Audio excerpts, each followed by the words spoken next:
Siyempre, ang kabaligtaran ng self-pity, sobrang pride naman. May mga nagpapakamatay dahil din sa sobrang pride. Kaya ang tanong dyan, baka naman nagpapakamatay ka dahil kahihiyan lang ang issue.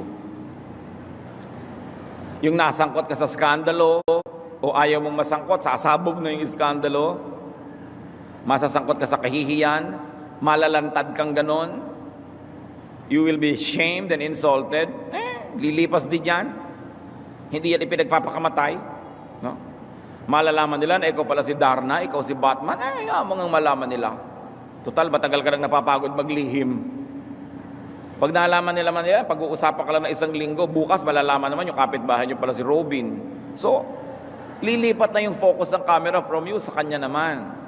Yung isang dalagang biglang iniwan ng boyfriend, tapos buntis ka pala, pag-uusapan ka na, 3 araw ka lang pag-uusapan dahil every 3 days may bagong nagbubuntis na naman sa barangay. Hindi ka masyadong magiging star dyan, so tiisin mo na lang sandali. Huwag mong ipagpapakamatay yung kahihiyan. No? Una naman, dapat naman talaga tayo may kahihiyan kung wala tayong hiya.